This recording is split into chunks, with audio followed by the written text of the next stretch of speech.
Hope by Emily Dickinson.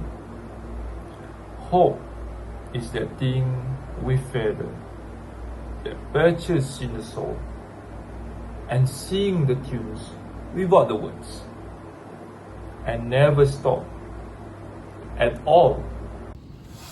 And sweetest in the gale is her, and so must be the storm that could abash the little bird that kept so many warm.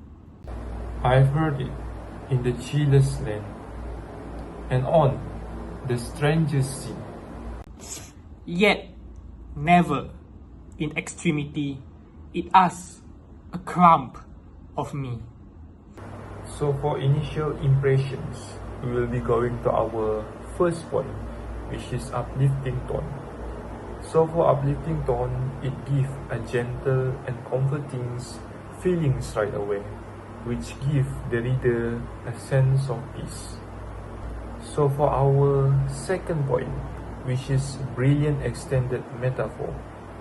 So comparing hope to a thing with a feather makes a big abstract idea feel real and it's easy to picture.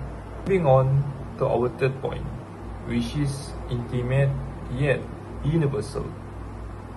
Even though it feels like it is a personal thought, it still managed to touch a feelings that everyone has felt.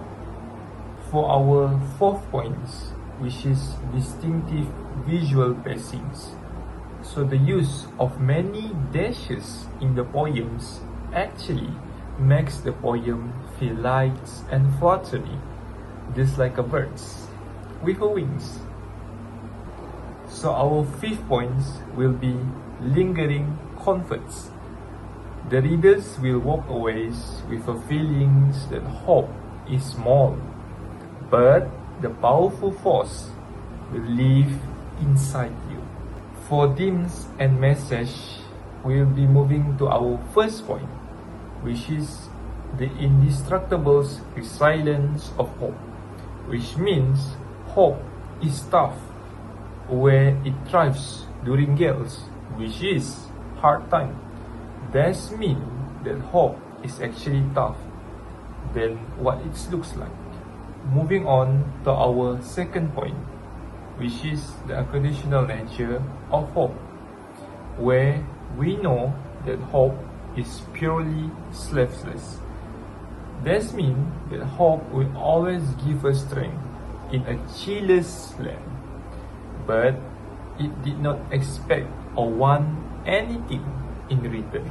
For our fourth point, which is hope as an internal instinct, meaning that hope will always be there, where we can quote from the poem which said, but never stop, meaning that hope will always be with us even when we aren't thinking about it.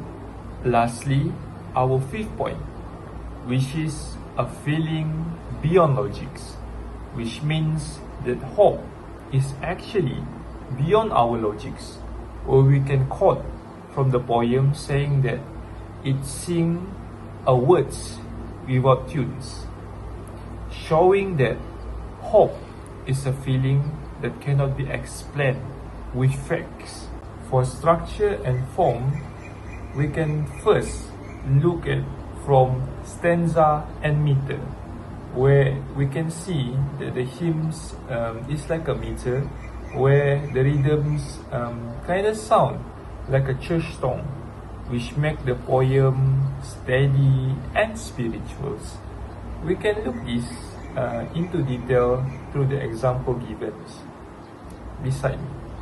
Secondly, we can look from rhyme scheme, where we can see that this is a perfect and near rhyme, where the writer used a slang rhyme like sol or all in stanza 1 to keep the attentions of the reader, and the exact same rhyme like bird or herd in stanza 2 to show strength. Moving on to the third one, which is the punctuations, means the dashes. So our writer, Dickinson, decide to use dashes instead of periods to keep the poems moving. Just like a bird who didn't want to land. Our last point, which is capitalizations, we can see there is a meaningful caps in our poems. So there is a certain words that we can see has been capitalized, such as storm and gale, to make the challenge feels like peaks. Other than that, we can see the other examples beside me. Moving on to the language.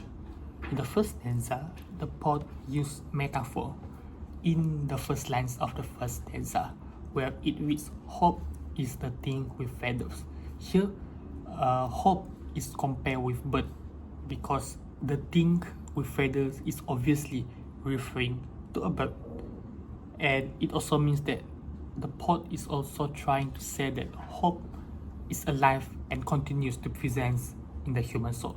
Second, the poet also used personifications, where hope described as perches in the soul and sings the tune without the words. Perches in the soul and sing the tunes without the words are activities that usually birds are doing out there.